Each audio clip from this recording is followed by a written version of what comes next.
오늘 말씀은 다윗의 용사들에 관한 말씀입니다. 첫 세 용사 이야기가 8절부터 12절에 나옵니다. 요셉 바세벳 단번에 대적 800명을 쳐 죽임으로 용맹을 떨쳤습니다. 또 엘르아살 삼마 이야기가 나오죠. 전세가 불리했지만 퇴각하지 않고 자기가 맡은 사명의 자리를 지키고 믿음을 이끌어냅니다. 그리고는 큰 하나님의 승리를 경험하게 만듭니다. 이들은 다윗 초기의 용사들입니다. 자, 이들에 미치지 못하는 다음 세 용사 얘기가 나옵니다. 이들 30인 용사가 얘기가 나오고 이 30인 용사 중에 첫 번째 세 용사에 미치지 못하는 그 우두머리격인 세 명의 용사 이야기가 나옵니다. 아비세, 분하야가 나오고 한 명의 이름은 언급되지 않습니다. 아비세는 300명을 죽이고 명성을 얻었고, 또 분하야는 아로엘 아들 2명을 죽이고 또 사자 1마리를 죽인 일, 막대기를 가지고 창을 든 장대한 애굽 장사를 죽인 일, 이것으로 명성을 떨쳤습니다. 이 첫 세용사보다는 못하지만 이 두 번째 세용사도 탁월한 믿음의 사람이었습니다. 그래서 유명한 일화가 하나 소개되고 있죠. 베들레헴에 블레셋 군대가 진을 치고 있습니다. 이스라엘 군대는 아둘람 굴에 사령부를 두고 진을 치고 있습니다. 그때 이 세 용사가 다윗을 찾아옵니다. 다윗이 혼자말로 누가 가서 베들레헴 성문 곁에 있는 우물물을 길어다가 나를 마시게 할까 하고 이야기를 합니다. 다 아시겠지만 다윗은 베들레헴 사람이지 않습니까? 베들레헴이 고향입니다. 그래서 그 성문 곁에 있는 우물물에 대한 추억을 가지고 있었습니다. 누가 가서 그 우물물을 길어다 나에게 줄까 했더니 이 세 용사가 듣고 믿음으로 적진을 돌파하고 그 우물물을 길어다가 가지고 옵니다. 다윗은 너무나도 놀라서 그 물을 마시지 않습니다. 어떻게 하나님 제가 이 물을 마실 수가 있겠습니까? 이 물은 이 세 용사의 피값입니다 하면서 하나님께 드립니다. 이처럼 다윗과 함께 했던 세 용사들은 용맹한 사람들이었죠. 그리고 24절부터 39절까지 우리가 읽지 않았지만요, 이 첫 세용사, 그 다음 세용사보다 못하지만 30인의 용사들 명단이 쫙 하고 기록되어 있습니다. 실제 숫자는 첫 세용사와 합치면 37명입니다. 그러나 그냥 통칭해서 30인의 용사 이렇게 부릅니다. 우리가 지금 다루고 있는 이 21장부터 24장의 말씀은요, 사무엘상 하의 결론 부분이라 할 수가 있습니다. 이 사무엘서의 결론 부분에 와서 왜 다윗의 용사 이야기를 장황하게 이렇게 하고 있는 걸까요? 하나님께서 우리에게 주시고자 하는 메시지가 있습니다. 그 메시지를 오늘 우리 성도님들과 함께 나누고자 합니다. 첫째는 하나님의 나라는 혼자 세우는 나라가 아니다, 함께 세우는 나라다 하는 것을 우리에게 깨닫게 하십니다. 하나님의 나라는요, 다윗 혼자 세우는 나라가 아닙니다. 다윗이 혼자 잘했기 때문에 하나님의 나라가 세워진 것이 아니라 이름도 없이 빛도 없이 목숨을 걸었던 이 30인의 용사가 있었기 때문에 가능한 일이었다 하는 것을 하나님께서 말씀을 하시는 것입니다. 성도님들, 하나님은요, 어떤 특정한 한 사람을 사용하셔서 그 한 사람만으로 일하시는 분이 아니십니다.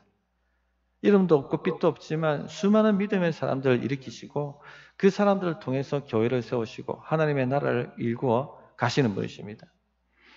오늘 10절 말씀을 보시면 그날에 여호와께서 크게 이기게 하셨으므로 라고 말씀하셨고, 12절을 보시면 여호와께서 큰 구원을 이루시느니라 라고 말씀하셨습니다. 다윗의 용사를 사용하셨다는 것이죠. 전에 우리가 읽었던 말씀 보면 다윗이라든지 요나단이라든지 이런 믿음의 그 지도자들이 행했을 때 이런 말씀이 나왔어요. 큰 승리를 이루게 하셨더라. 그런데 오늘 보면은 이 30인의 용사 이야기에도 동일하게 하나님이 그들을 사용하셔서 큰 승리를 가져오셨다 하는 것을 말씀하고 있습니다. 하나님이 이처럼 이름도 없고 빛도 없는 사람, 믿음의 사람들을 사용하셔서 하나님의 나라, 다윗의 나라를 세우셨다 하는 것을 알려주고 있습니다. 그 원맨 멘탈리티라고 하죠. 한 사람이 북치고 장구치고 다 하는 것처럼 생각하는 이 사고방식을 조심하셔야 됩니다. 어떤 특별한 한 사람만을 통해서 하나님이 일하시고 그래서 그 한 사람을 따라가야 한다 하는 이런 사고방식이 굉장히 위험합니다. 한국교회에 이단이 많이 나왔습니다. 어느 나라보다도 한국교회에 이단이 많이 배출되었습니다. 뭐 여러 가지 원인들이 있겠지만 제 생각에는 이 원맨 멘탈리티도 한몫을 하지 않았는가. 우리나라 사람도 누군가 하나 딱 뜨면은 그 사람한테 딱 하고 집중하고 맹목하고 그러는 경향이 좀 있는 것 같습니다. 이 사탄이 왜 무너졌습니까? 마귀가 됩니까? 영광을 혼자 독차지하려고 했기 때문에 문제가 되는 것이죠. 한 사람 앞에 한 사람에게 영광이 독차지되고 그 사람에게 주목이 되면요 반드시 잘못됩니다. 반드시 잘못됩니다. 그러니까 막 교주 만들어버리고 명목으로 따라가는 거지 않습니까? 이단은 아니지만 교회가 부흥하고 성장했을 때 그 한 목회자에게 맹목하는 경향이 있습니다. 그것도 원맨 멘탈리티입니다. 그런 것이 교회를 건강하지 못하게 만듭니다. 지금 한국 교회에 일어나는 대형 교회의 문제들은 다 원맨 멘탈리티죠. 그런 것들을 우리 성도님들은 성숙하게 극복할 수가 있어야 되겠습니다. 특별히 하나님이 그 한 사람만 사용하시고 그 한 사람이 모든 걸 다 하도록 만드시는 것처럼 여기서는 안 됩니다. 조영기 목사님 같은 분은 다 우리가 그렇게 생각하지 않습니까? 그렇게 얘기해줬던 분이죠. 특별한 분이고 특별하게 하나님이 사람을 사용하셨어. 그 여의도 순복음교회를 일구셨다. 그렇게 생각을 합니다. 그런데요. 더 깊이 들어가 보면 그 밑에 이름도 없이 빛도 없이 기도하고 목숨 건 30인 용사들이 있었습니다. 그 교회 한번 방문을 했는데 평일날에도 본당에서 끊임없이 기도하시는 분들을 많이 보았습니다. 빛도 없이 이름도 없이 목숨을 다하여 기도하는 것이죠. 또 여의도 순복음교회 하면 빨간 가방으로 유명했지 않습니까? 빨간 가방을 든 구역장들이 서울시 전역을 누비면 귀신들이 떠나가고 집집마다 부적이 뜯겨져 나가고 신주 단지가 부서지고 가난이 떠나가고 구원받는 자의 수가 날마다 더 있다고 하지 않습니까? 은혜를 체험한 성도들은 이 빨간 가방을 차지하려고 더욱 열심히 열정적으로 기도하고 영혼 구원에 매달리게 되었습니다. 서울시내 곳곳을 누비고 전도했다고 하지 않습니까? 그래서 지금 그 교회가 있는 것입니다. 한 사람 때문이 아니라 이렇게 목숨을 건 수많은 30일의 용사들이 있었기 때문에 세워지는 것입니다. 이것을 오늘날 용어로 바꿔 표현하면 평신도 사역자, 평신도 지도자 이런 말입니다. 오카노 목사님께서 제자훈련을 한국교회에 도입해서 지금 거의 제자훈련 모르는 교회가 없습니다. 그 슬로건이 뭡니까? 평신도를 깨워서 사명자로 만들자는 겁니다. 평신도를 깨워서 제자 만들자는 것이죠. 교회를 감당하는 제자. 목사 혼자 북치고 장구치는 교회가 아니라 평신도가 일어나서 제자가 되어 북치고 장구치는 교회. 그런 교회를 만들자는 것입니다. 우리가 목장을 하는 이유도 이것입니다. 그냥 소그룹 모임을 하려고 삶을 그냥 나누려고 모이는 모임이 아닙니다. 영혼 구원하고 제자를 만들기 위해서 모이는 것입니다. 그래서 함께 하나님의 나라를 세워가는 제자가 되어서 교회를 한번 같이 세워보자는 것입니다. 에베소서 4장 11절, 12절에 하나님께서 이렇게 말씀하시죠. 그가 어떤 사람은 사도로, 어떤 사람은 선지자로, 어떤 사람은 복음 전하는 자로. 이분들은 다 이제 사라지셨어요. 이 직분은 더 이상 남아있지 않습니다. 어떤 사람은 목사와 교사로 삼으셨으니 이 직분은 아직 남아있죠. 이는 성도를 온전하게 하여 봉사의 일을 하게 하며 그리스도의 몸을 세우려 하심이라. 하나님의 계획은 성도가 훈련되어서 봉사의 일, 그리스도의 몸을 세우는, 교회를 세우는 주체가 되기를 원하시는 것입니다. 이것이 바로 하나님의 계획입니다. 30인의 용사가 되어서 함께 교회를 세워가는 그 그림을 주님께서는 그리고 계신 것입니다. 그래서 교회를 그리스도의 몸이라고 하고 각 성도들을 그 몸의 지체라고 표현하고 그리고 그 성도들 각 한 사람 한 사람에게 교회를 세울 성령의 은사를 주셨다라고 성령의 능력을 주셨다라고 말씀하지 않습니까? 함께 주체가 되어서 세워가야 합니다. 신앙이 어릴 때는요, 섬기기보다는 섬김을 받으셔야 됩니다. 그러나 세월이 지나고 성장하면 할수록 섬김을 받으려고 하기보다는 섬김이 늘어나야 됩니다. 우리가 성장했다는 것은 신앙 지식이 많아졌다는 것만 말하는 것이 아니라 섬김이 많아졌다는 것을 의미합니다. 그래서 받는 것보다는 주는 쪽으로 가야지 이게 성장입니다. 성장. 왜 목장이 나를 섬겨주지 않는가? 왜 목자가 나를 섬겨주지 않는가? 왜 교회가, 왜 목사님이 나를 섬겨주지 않는가? 이것은요, 신앙이 어린 사람들이 하는 말입니다. 어린 사람들이 이렇게 말하는 게 합당합니다. 그리고 우리는 그런 분들을 섬겨줘야 합니다. 그러나 세월이 지나고 마땅히 선생되어야 될 텐데 아직도 이런 멘탈리티를 가지고 있다면 큰 문제죠. 큰 문제죠. 이제 세월이 지나면 성장을 해야 되지 않습니까, 사람이? 성장을 하면 말이 이렇게 나옵니다. 교회를 위해서 제가 섬길 일이 무엇이 있겠습니까? 제가 봉사해야 될 곳은 어디입니까? 이 질문이 나와야 되는 거예요. 지금 나는 어떤 질문하고 사는지를 점검해 보십시오. 나는 성장한 사람인지 아니면 아직까지 영적 어린아이로서 밥 달라고 울고 있는 사람인지 자기를 한번 점검해 보시기 바랍니다. 휴스턴 서울교회 참 유명한 교회입니다. 텍사스에 있는 교회인데요. 한번 그 교회를 방문해 본다면 초대교회 같은 교회가 여기 있구나 하는 것을 우리가 경험하게 됩니다. 한 성도가 이 목사님을 찾아왔습니다. 그 교회는 불신자들이 많이 전도되어 오는 교회이기 때문에 또 불신자들은 옛 습관을 버리지 못하지 않습니까? 그러니까 교회 왔기는 왔는데 담배 한 대 물고 싶은 거예요. 아무도 안 보는 이 주차장이 굉장히 넓거든요. 거기 가가지고 몰래 이제 짱 박혀가지고 담배를 피우고 거기다 탁 버리는 겁니다. 공초를. 그런데 기가 막히게 어떤 성도가 그것을 발견해내는 겁니다. 그리고는 쪼르름이 목사님한테 와서 왜 교회가 이것을 안 치우냐고 목사님한테 물었다고 합니다. 정희 목사님이 듣고 계시다가 정말 대단합니다. 우리 눈에 보이도 안 하는데 어떻게 그게 눈에 띄입니까? 이것은 하나님께서 당신에게 주신 특별한 은사와 능력입니다.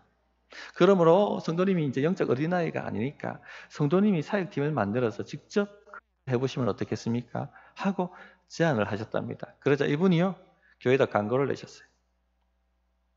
거기는 이제 그 식당에 이런 광고판이 있거든요. 누구든지 광고를 낼 수가 있도록 이렇게 만들어 놨습니다. 거기에다가 담배꽁초 청소 사역팀 모집합니다. 그리고 광고를 내신 거예요. 그랬더니 뜻이 맞는 몇 분이 동참을 하셨습니다. 그래서 만들어진 것이 담배꽁초 청소 사역팀. 그 교회의 사역팀이 이렇게 만들어집니다.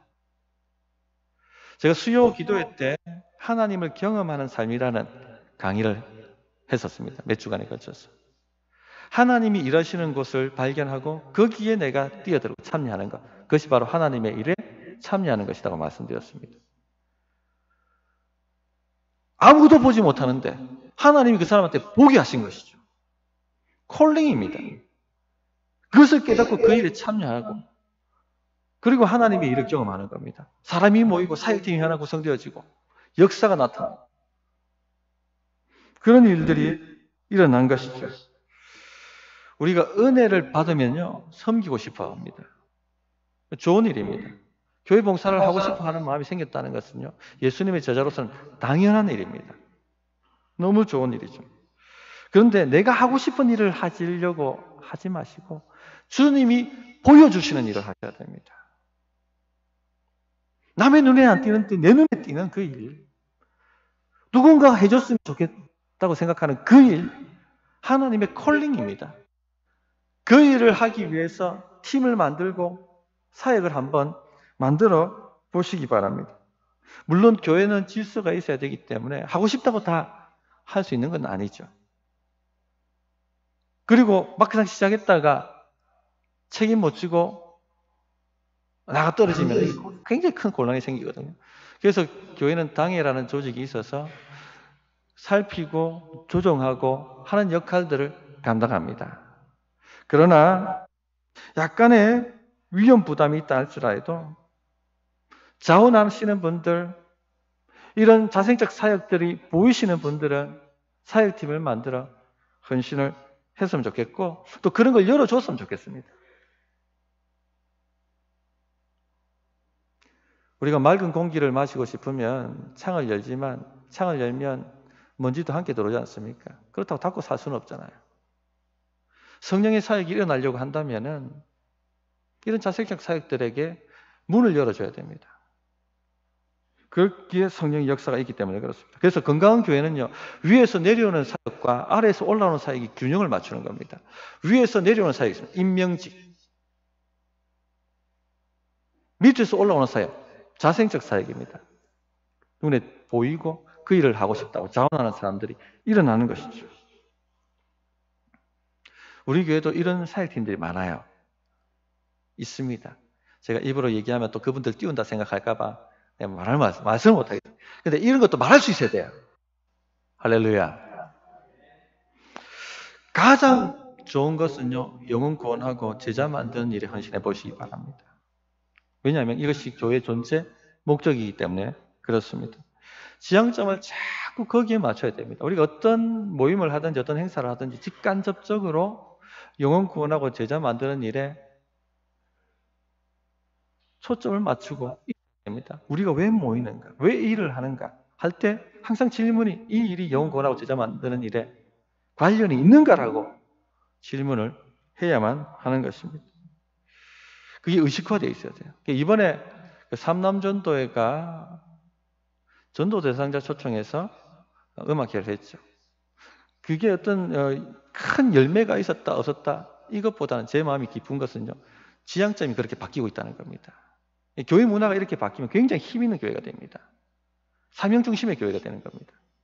우리 성도님들이 거기에 온 마음이 의식화되어 있었으면 좋겠어요. 하나님은요, 사명을 감당하는 자에게 몰아줍니다. 밀어주십니다. 또 목자, 교사하기 힘들어 하시고 주저하시는 분들이 있습니다. 그러나요, 이 일이 어렵죠. 왜? 사람을 다루는 일이기 때문에. 죄인들을 다루는 일이기 때문에 어렵습니다. 사람 섬기는 것만큼 어려운 일이 없어요. 그러나 이 일을 제대로 감당하시면요, 하나님이 주시는 큰 기쁨이 있습니다. 세상이 알지 못하는 기쁨이 있어요. 세상이 줄 수도 없고 세상이 알지도 못하는 하나님의 기쁨이 옵니다. 그 기쁨 때문에 아무런 보상이 없어도 하는 거예요. 그 기쁨 때문에. 그런데 하나님이 또 보상을 주십니다. 복을 주세요. 제가 기복주의로 흐를까 봐서 이 얘기를 한 번도 한 적이 없는데요. 휴스턴 서울교회는 목자하면 3가지 복을 받는다고 합니다. 그게 그냥 너무 눈에 드러날 정도로 보여서 그냥 입에 그렇게 회자가 되는 거예요. 첫째는 시민권이 주어지고, 시민권의 한인들한테는 굉장히 중요하죠. 없으면 쫓겨나니까. 또 자녀 교육도 막 시민권 없으면 안 되니까. 시민권이 해결되어지고, 두 번째, 큰 집을 사게 되고, 세 번째, 자녀들 잘 된다. 그런 복을 받는답니다. 그게 막 그냥 당연하게 그렇게 된다. 그냥 누구든지 막 목자하고 싶어가지고 기도하고 그렇게 한다고요. 꼭 여의도 수목교회 빨간 가방 차지하겠어 막 그렇게 열정을 부렸던 것처럼. 근데 이게 자연스러운 거예요. 자연스러운 거예요. 사명 감당해야 되는데 시민권이 없으면 어떻게 감당하겠습니까? 그냥 하나님 시민권을 해결해 주시는 거예요. 둘째, 불신자들 초청하고 목장 모임을 하려고 하니까 거실이 넓어져야 돼요. 거실 넓은 집은 큰 집밖에 없어요. 큰 집을 가지게 돼요. 셋째, 자녀들이 부모님들이 어떻게 섬기는가를 보고 배우는 거죠. 자녀 영적 교육이 잘 되고 또 하나님께서 이분들이 영혼 구원하는데 에너지를 집중하니까 자녀한테 에너지가 그만큼 못 들어가지 않습니까? 책임져 주시는 거예요. 책임져 주시는 거예요. 그런 복이 자연스럽게 임한다는 겁니다. 요즘 우리 성도님들도 이 사명 중심 한번 목숨을 걸어보세요. 한 뿌리를 한번 뽑아보십시오. 옛날 우리 어른들 산에 올라가 소나무 뿌리 하나 뽑아야지 뭐 인생이 바뀌든지 한다고 해가 그래 기도하지 않았습니까? 이 사명의 뿌리를 한번 잡고 흔들어 보십시오. 뭐가 돼도 됩니다. 함께 세워가는 30일의 용사가 되셨으면 좋겠습니다. 두 번째, 믿음은 믿음을 낳는다는 것을 우리에게 말씀합니다. 다윗의 용사들의 이 용맹무상함, 이것은 단순히 그들이 용기가 탁월했다, 아니면 이 칼솜씨가 대단했다 하는 것을 우리에게 알려주기 위해서 말씀하고 있는 것이 아닙니다. 그런 거라면 뭐 성경에 장황하게 기록할 이유가 없죠. 이들은 믿음의 용사들이라는 것입니다. 그들이 어떻게 해서 이렇게 싸우고 물러가지 않고 적진을 누볐는가? 믿음이죠, 믿음. 하나님이 우리와 함께 하시고 우리는 거룩한 하나님의 나라에 부름받은 용사들이다. 그 믿음 가지고 그들이 순종하고 싸웠다는 것입니다. 근데 이 믿음은요, 믿음을 낳습니다. 누군가 한 사람 사명 깨닫고 그 자리에 서서 흔들리지 않고 꿋꿋하게 나가면요, 그 믿음은 다른 사람들, 주변의 사람들에게 믿음을 일으킵니다. 믿음을 강화시키고 확산시킵니다. 오늘 첫 세 용사의 이야기를 좀 더 자세히 살펴보면 그 원리를 알 수가 있습니다. 9절부터 10절을 다시 한번 보시기 바랍니다. 그 다음은 아호와 사람 도대 아들 엘라살이니 다윗과 함께한 세 용사 중에 한 사람이다. 블레셋 사람들이 싸우려고 거기에 모임에 이스라엘 사람들이 물러간지라 세 용사가 싸움을 도두고 그가 나서서 손이 피곤하여 그의 손이 칼에 붙기까지 블레셋 사람을 치니라. 그날에 여호와께서 크게 이기게 하셨으므로 백성들은 돌아와 그의 뒤를 따라가며 노력할 뿐이었더라. 자, 9절 보시면 블레셋 사람들이 싸우려고 거기에 모이자 이스라엘 백성들이 어떻게 합니까? 겁을 먹고 물러갔습니다. 블레셋 사람들의 그 군대의 위용 앞에 모두 다 겁을 먹고 기가 꺾여서 다 물러갑니다. 그러나 세 용사는요, 끝까지 남아서 싸움을 도두고 있습니다. 근데 여기 주목할 사람이 엘르아살이죠. 10절에 다 물러가는데 그는 어떻게 합니까? 나가서. 다 물러가는데 엘르아살은 앞으로 나가는 겁니다. 그리고 손이 피곤하여 칼에 붙을 만큼 싸우는 것입니다. 그러자 도망갔던 이스라엘 군사들이 이 엘르아살의 믿음을 보고 용기를 가지고 우리도 함께하자, 하나님이 함께 하신다고 싸우기 시작했습니다. 하나님이 큰 승리를 주셨죠. 믿음은 믿음을 낳습니다. 산마 이야기도 그 이야기가 같죠. 그 이야기 같습니다. 11절, 12절 보시면 그 다음은 할랏 사람 악의 아들 산마라. 블레셋 사람들이 사기가 올라 거기 녹두나무가 가득한 한쪽 밭에 모임에 백성들은 블레셋 사람들 앞에서 또 도망갑니다. 기세에 눌려서 겁을 먹고 다 도망갑니다. 자, 그러나 그는 산마죠. 그 밭 가운데 서서 마가 블레셋 사람들을 친지라 여호와께서 큰 구원을 이루시네요. 다 도망가는데 누구는 딱 그 사명의 자리를 지키고 있습니까? 산마입니다.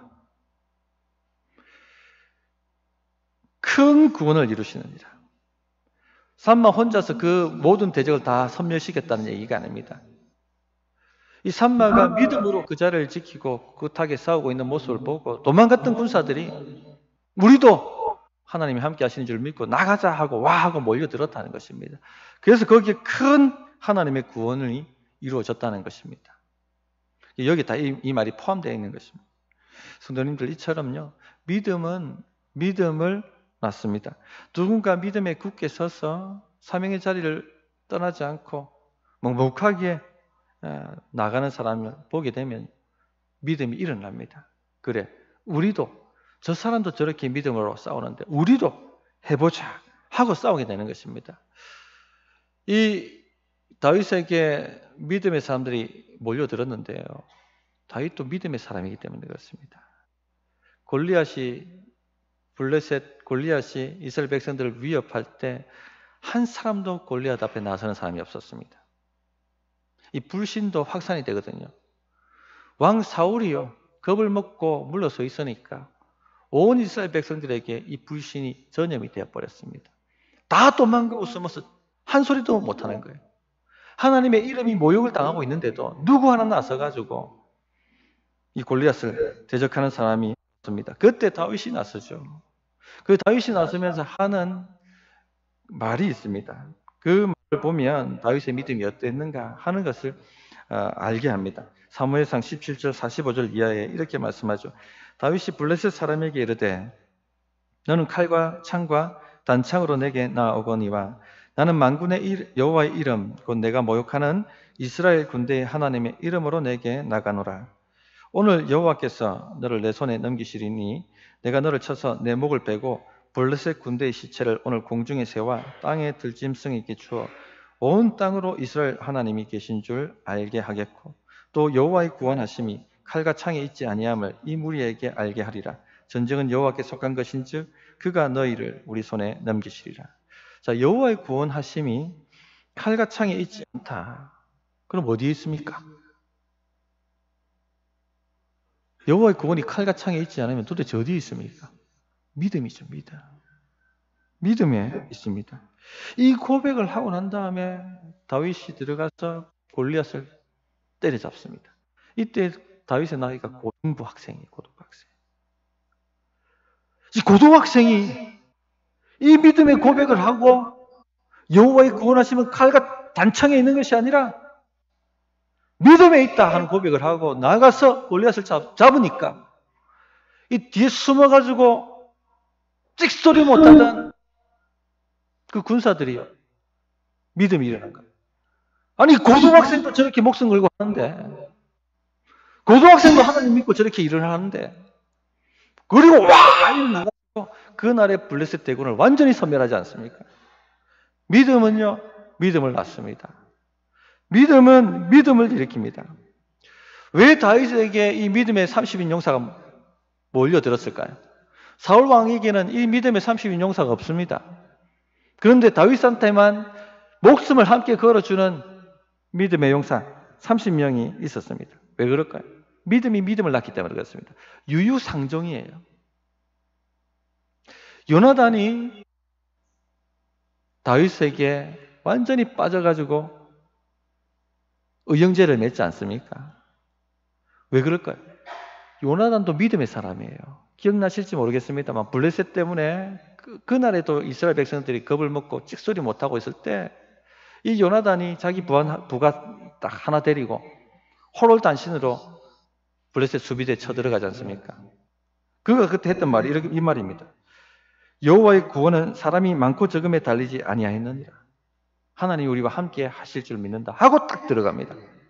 그리고는 수비대를 무찌르잖아요. 그 모습을 보고 또 수많은 이스라엘 군사들이 와 하고 달려 들어가지고 그날의 큰 승리를 이룹니다. 그러니까 요나단도 믿음을 가진 믿음의 용사예요. 그러니까 통하는 겁니다. 다윗, 저 친구하고 내가 동력자 맺어야겠다. 믿음은 믿음을 낳아요. 믿음은 믿음을 끌어당깁니다. 그래서 다윗 왕 밑에 이 30인 용사들이 몰려드는 것입니다. 반면에요, 불신은요, 불신끼리 끌어당깁니다. 그 열정탐꾼 이야기를 알지 않습니까? 12정탐 중에 열정탐꾼은요, 똘똘 뭉쳐가 무슨 얘기합니까? 하나님이 약속하신 땅은요, 거민을 삼키는 땅이고, 거기에는 요새들이 즐비하고, 자훈련된 군사들이 있고, 거인족, 안악자손이 있기 때문에 우리가 들어가면 반드시 밥이 된다. 우리는 메뚜기다. 그들의 눈에 메뚜기 같았을 것이다. 10명은 끼리끼리 모여가지고, 불신하는 사람들은요, 불신끼리 모여요. 끼리끼리. 유유상종입니다. 그리고는 모세를 대적하고 하나님을 대적하지 않습니까? 그 불신이 확 퍼지잖아요. 광야 40년 동안 계속 불평하고 불신하고 하는 사람들 끼리끼리 모여가지고 교회를 대적하고 어렵게 만들어. 그러나 믿음 있는 사람들은요, 믿음 있는 사람끼리 모입니다. 여호수아 갈렙끼리 모여요. 모세 여호수아 갈렙끼리 모입니다. 기도를 해도 이 세 사람이 모여서 기도하고 늘 믿음의 눈으로 바라보고 사명 자리를 떠나지 않고 찬양하며 믿음의 말을 하고. 성도님들, 어떤 그룹에 끼고 싶습니까? 불평, 불만, 불신하는 그룹에 끼고 싶습니까? 아니면 이 믿음의 그룹에 끼고 싶습니까? 지금 하나님 무슨 말씀하시는 거예요? 믿음의 그룹에 끼라는 겁니다. 믿음의 그룹에. 본인 생각하시기에 내가 믿음이 좀 부족하다. 어디에 끼셔야 돼요, 그러면? 믿음 좋은 그룹에 끼셔야 되는 겁니다.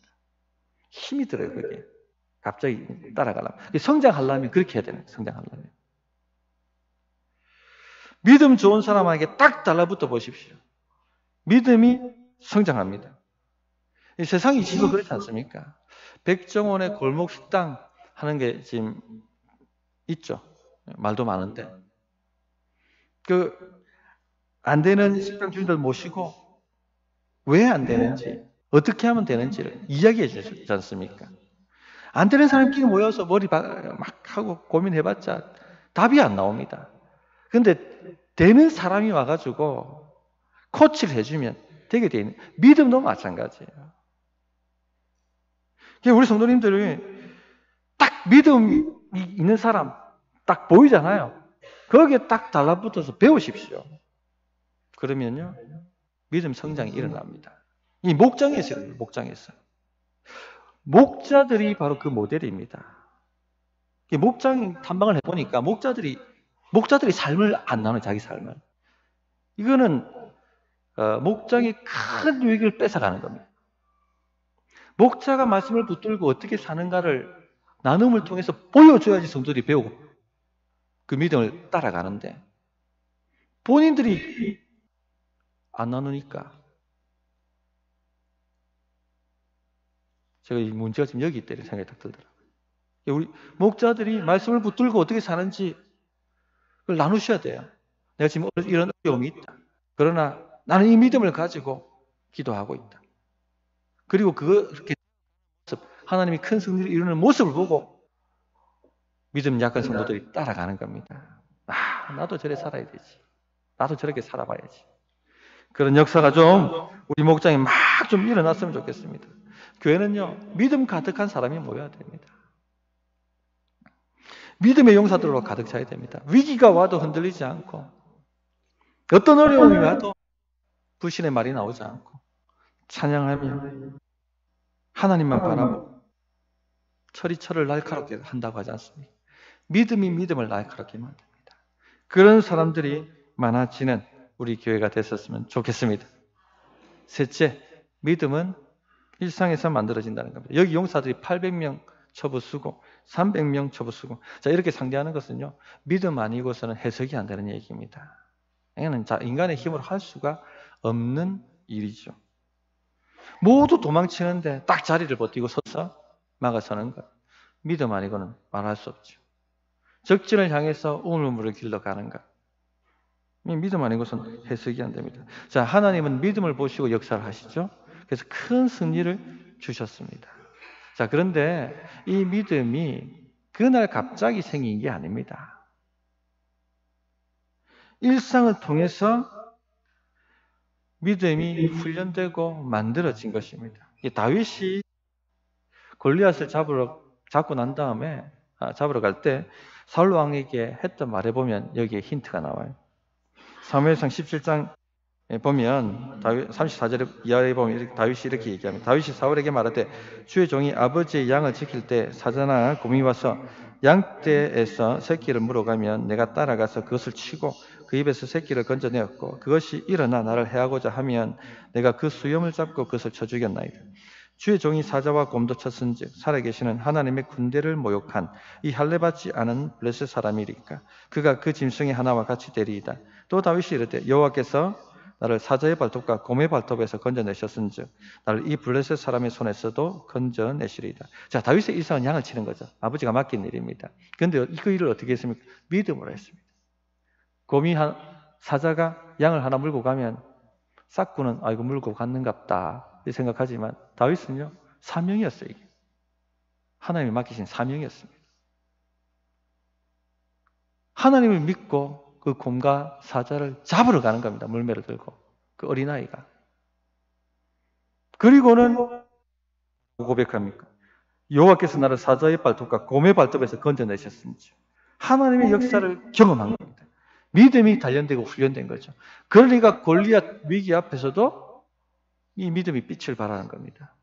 큰 승리를 가져오게 되는 것이죠. 성도님들, 매일 기도하는 것, 믿음의 눈으로 매사를 바라보고 감사거리를 찾고 찬양하고 감사를 올리는 것, 말씀을 읽고 그 말씀을 붙들고 순종하는 것, 예배의 자리를 지키고 사수하고 기도에 나와서 기도하고 목장 모임을 통해서 성도를 섬기고, 이게 참 아무 별것 아닌 것처럼 보이는데 이것이 일상 영성입니다.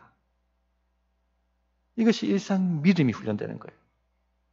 이런 훈련이 돼 있어야지 골리앗이라는 큰 위기 앞에 믿음이 빛을 발하고 큰 승리가 오는 겁니다. 이와 같은 믿음의 용사들, 일상 영웅이 되셔서 하나님의 큰 승리를 경험하는 우리 모든 성도님들이 되셨으면 좋겠습니다. 말씀을 정리하겠습니다.